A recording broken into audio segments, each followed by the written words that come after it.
não fosse falar Não alguma tinha coisa espaço, contrária. não tinha espaço. Para você ter noção, por exemplo, A censura era grande. O Estado Novismo aqui em Pernambuco, o regime ditatorial aqui em Pernambuco, foi durante o ápice foi durante o governo, né, do Estado Novismo, foi durante o governo do Agamenon Magalhães. E a gente teve aqui marcha de estudante que saiu da Faculdade de Direito do Recife, que teve embate com a polícia e que teve rajada de metralhadora dispersada na população estudantil. Principalmente estudantes ali que puxavam eram estudantes da Universidade de Direito, mas também um núcleo de estudantes de engenharia, né? Então, é para deixar muito tranquilo, transparecer que não tem diálogo com o fascismo, tá certo? Então, a gente já elencou aqui, dentro do segundo reinado, a escravidão geral, processo em geral, né? Pensando A nessa história do contemporaneidade, Brasil, né? o fascismo dentro da Segunda Guerra Mundial, beleza? Professor Guilherme Lambar, seja muito bem-vindo, meu amigo. Então, e a gente, falando de regimes ditatoriais, a gente não pode se furtar de um outro tema que é recorrente no Enem. A gente já falou aqui da Era Vargas, do Estado Novismo, mas outro tema que não estava lá, né, tão presente no passado, mas que a gente entende que é um tema que historicamente ele é muito cobrado na prova do Enem, que é o regime da ditadura cívico-militar no Brasil.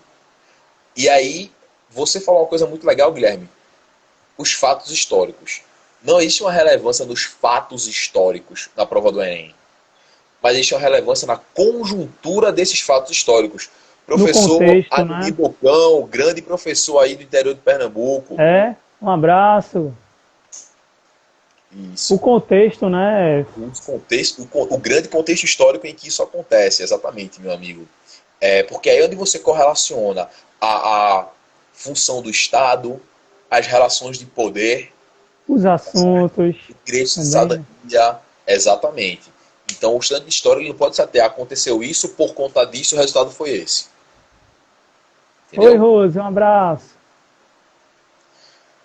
Outro tema que é muito relevante a gente dar para o Enem, tem um comentário aqui do Guilherme, né? Aquela época era horrível por conta da repressão e a falta de expressão, verdade. A explicação tá ótima, parabéns, obrigado. Outro tema que é muito relevante a gente falar, quando a gente pensa nos top mais do Enem, é a República Velha. Mas a República Velha em que perspectiva? Porque veja só, quando você estuda a República Velha, ela vai desde o golpe de 1889, né? Foi o golpe que a gente já falou aqui agora há pouco, que foi o golpe que acabou com a monarquia no Brasil, até o golpe de 30. Então eu posso pensar assim, Brasil de golpe a golpe. Brasil de golpe a golpe. Inclusive vou até deixar um convite, viu, Luiz? Você está convidado aí, a gente está promovendo dos dias 8 ao dia 12, tá bom? E aí se liga, Guilherme, do dia 8 ao dia 12, pelo Melhores do Mundo, né? Uma semana inteira de imersão em história. Como é que Que vai acontecer? massa. Segunda, pré-história e antiga. Terça, Idade Média, Idade Moderna. Quarta, Brasil Colônia e Brasil Império. Quinta, a Era dos Impérios e a Era dos Extremos. Sexta, republicanismo até a Era PT.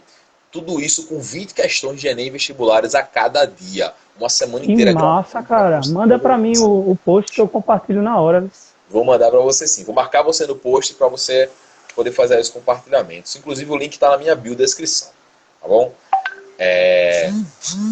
E aí, gente, como eu estava falando da República Velha, a gente tem que focar nos movimentos sociais da República Velha. Os movimentos sociais. Que movimentos sociais são estes? Haviam dois tipos de movimentos sociais durante o período da República Velha: os rurais e os urbanos. Os rurais são os movimentos messiânicos. Contestado é o movimento de Canudos, tá certo? Não chega a ser um movimento... existe um movimento que ele está entre os dois ali, que é o movimento do cangaço, o movimento social do cangaço, né? Que é um movimento, na verdade, de resistência, tá bom? E dentro do meio urbano você tem a revolta da vacina, a revolta da chibata, que é uma revolta por motivo étnico-racial, né? A perseguição de marinheiros negros, né? Isso dentro da marinha. A revolta da vacina, a revolta da chibata, você tem o movimento do integralismo brasileiro, os integralistas, é isso. Que mais para frente vão se chamar integralistas. Na República Velha são chamados de tenentistas, o movimento tenentista, tá certo? Então, são movimentos que abordam justamente esse processo de relação de poder, tá? E democracia também, né? e clamores por, de fato, uma sociedade democrática. Porque quando a gente fala de democracia, não é apenas a questão do direito ao voto, é a participação política. É o direito a ser respeitado e respaldado como um agente de construção política. Entendeu? Eu vou te fazer uma pergunta, Luiz. Esquentar aqui um pouquinho a live. A gente tem 15 minutos só. Hoje, no instante, passou. Você não fique tranquilo para responder essa pergunta. Você se identifica como negro, sim ou não? Eu me identifico como negro. Me E aí? identifico. Me Você sim, identifico. se identifica como negro. Você acha que você seria bem tratado ou tratado com desconfiança, tratado mal, se você fosse parado por agentes da polícia militar, por agentes do Estado, 2 da manhã no meio da rua? Você seria tratado de que forma?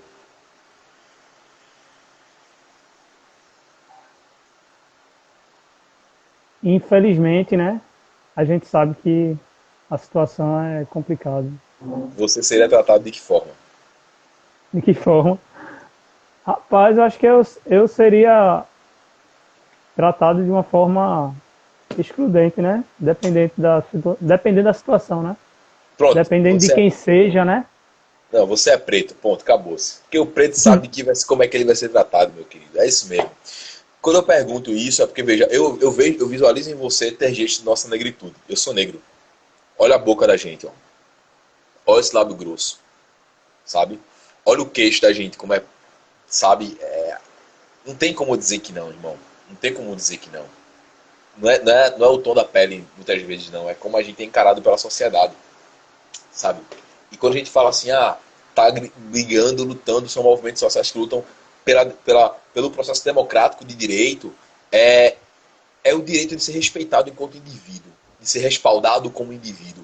Os marinheiros, eles tomaram os navios na Baía de Guanabara durante a revolta da Chibata, porque eles disseram, eu não preciso, e eu não devo, e eu não vou me curvar a ser chicoteado pela Marinha Brasileira, por conta de motivos menores, ou por conta de motivos maiores. Os sertanejos, né, que fizeram um cangaço, disseram, a gente não vai mais ver nossas mulheres sendo estupradas, ver nossos pais apanhando, levando tapa na cara dos jagunços dos coronéis, ou ainda dos agentes da polícia, que eles chamam de macacos, né? Macaco é o termo utilizado pelos cangaceiros para se referir ali aos policiais. Quando você tem ali em Canudos e em Contestado a comunidade se juntando para sair de perto dos centros urbanos e apenas viver em paz. Por quê? Porque eles querem recomeçar do zero, eles não se sentem amparados pelo Estado. Tá bom? Então, em todos esses movimentos da República Velha, Luiz, a gente tem um grande grito.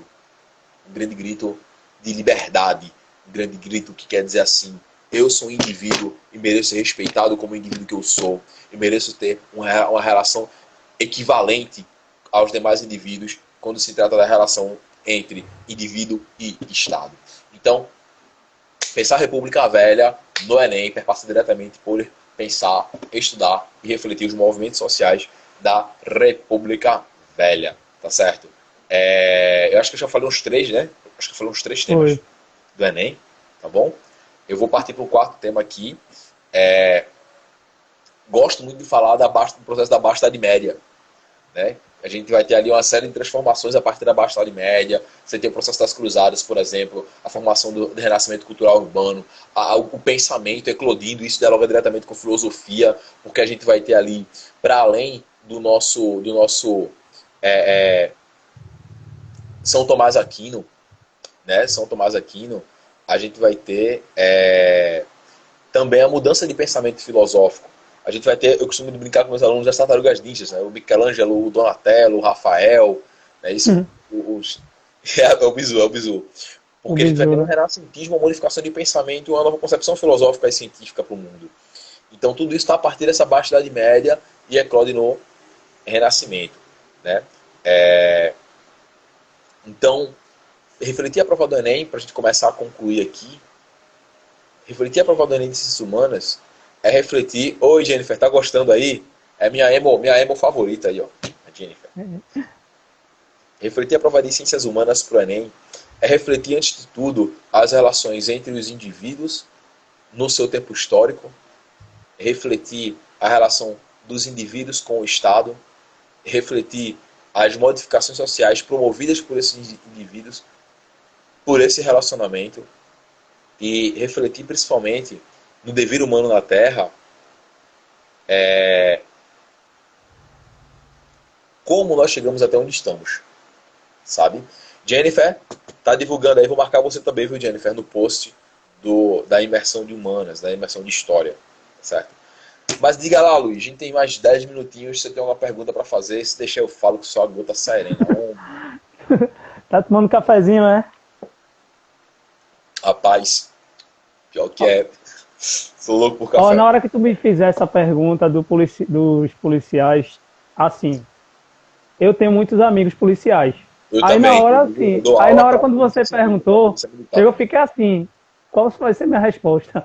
Eu fiquei meio sem saída, Não, mas a gente percebe que isso não é uma é criminalização. fato, mas a Isso gente não é uma percebe que é criminalização política de fato. jeito nenhum. Pelo contrário, Eu sei, os policiais militares, eles são indivíduos, são pais de família que estão ali lutando todo dia, muitas vezes sem aparato também do Estado, sem acompanhamento não psicológico, é não armados, sabe? Sempre também sofrendo com esse olhar da sociedade. Quando eu falo muito sofrendo, é porque também existe estigma do policial militar, mas isso tudo é fruto do sistema, irmão. Do sistema, verdade. gente. E assim, Do problema, e né? isso aí que você colocou é algo real, que acontece mesmo. A gente vê assim no dia a dia quanto e quanto Isso tem aqui, viu? histórias para contar, né? De situações como essa que você acabou assim perguntando para mim e eu fiquei meio assim para responder e outras pessoas vivenciam isso no dia a dia. Sim. Inclusive, eu sou filho de um policial, para começar. Eu fui criado, né? Eu tive uma infância muito bonita, né? Passeava na viatura. Era outro tempo, né? Hoje em dia, inconcebível. Passeava na viatura, conhecia. Fui criado no clube de campo da polícia, né? Mas a gente compreender que hoje a gente precisa trabalhar na nossa sociedade em cada vez mais a gente tem uma polícia cidadã. Mas para isso a gente precisa diminuir as desigualdades sociais, para isso a gente precisa contribuir diretamente para que o processo de marginalização seja diminuído, né? Porque com isso você vai contribuir diretamente para a diminuição da criminalidade. A gente tem que repensar, inclusive, o nosso próprio Código de Processo Penal. Você já pensou, cara? Sabia disso? Capoeira já foi crime no Brasil. Jogar capoeira era crime no Brasil. Crime. A gente tem que repensar que tem muitas condutas hoje que a gente pode repensar se é de fato tem que estar tipificado como código criminal, sabe? E, inclusive pensar também no abolicionismo penal. O nosso sistema prisional, ele de fato, ele contribui diretamente ou não para o processo de ressocialização desses indivíduos. Eles de fato eles entram nos presídios, eles saem ressocializados, eles têm condição real de conseguir se ressocializar. Por quê? Porque senão eu estou enxugando gelo, senão eu estou assim ampliando o problema a cada dia, né? E aí eu não queria... Professora Berta, tudo bom, minha querida? Tá marcado nosso encontro hoje às 5h20, tá? Se veste não. Mais uma vez, você está ainda por aí. Eu não sei se eu consigo ver quem está assistindo aí. Não consigo não. Pronto. Tem a Jennifer, tem a Ingrid. Eu me perdi agora, tá falando.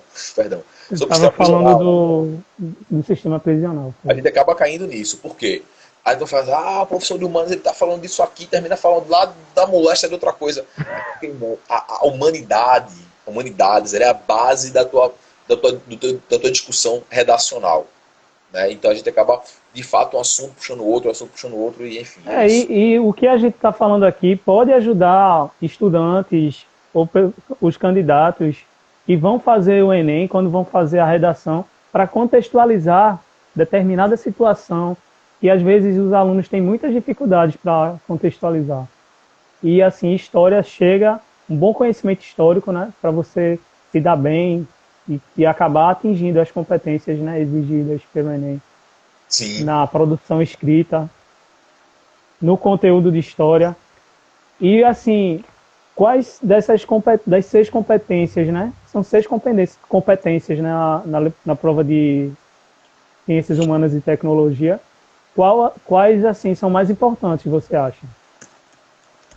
Na parte de história. História, Quais competências que eu acho? Ou então, eu acho que na verdade, todas as competências elas são importantes, né? Tem as competências, tem as habilidades por área. Pois é, mas eu vou deixar uma dica aqui, seria a competência diária 3, que é a competência que diz que você tem aqui compreender a produção e o papel histórico das instituições sociais, políticas e econômicas, e associar isso aos diferentes grupos e conflitos e movimentos sociais. Essa, para mim, é a competência que a gente tem que estar ali, ó, Batendo em sempre. cima, em cima, em cima. Professor Ângelo, muito bem-vindo. Mas eu acho que é por aí. Luiz, queria começar a concluir aqui nossa live. Tô numa agenda bem pesada, graças ao Papai do Céu. Graças a Deus. Queria Eu que deixar aqui agradeço mais uma vez o convite. Eu vou muito marcar você. você, vou marcar a Jennifer, que apareceu agora. Vou marcar agora para não passar batido, não esquecer desse post que eu te falei, da imersão de história. E o link da inscrição está na minha bio. A gente já tem mais de 120 inscritos para isso. Vai ser uma coisa maravilhosa. Tem 10 E vai professores de ter cada mais. parte do país, se Deus quiser. Você divulgando Começa agora, quando? Semana. meu amigo, vai ser boleira. Começa agora. Começa semana Dia que vem, 8, é? dia 8, semana que Dia vem. 8. Quinta-feira, dia 8. Beleza? Assim, agradecer. Só gratidão por ter convidado, certo? Parabéns pela iniciativa, tá?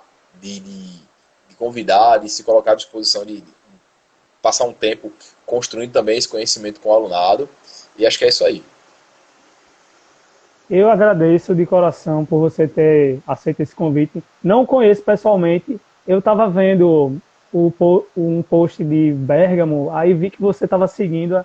Aí nessa semana eu estava com um convidado certo para ir, para estar aqui com a gente e não teve condições. Aí eu olhei assim teu perfil e disse, peraí, quem sabe ele não vai aceitar meu convite.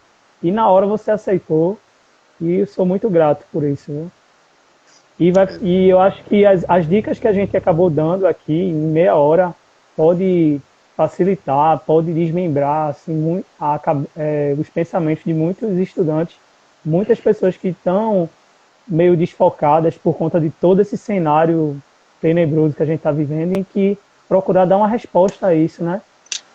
Nós Isso. como professores, eles como alunos, e essas iniciativas são muito importantes.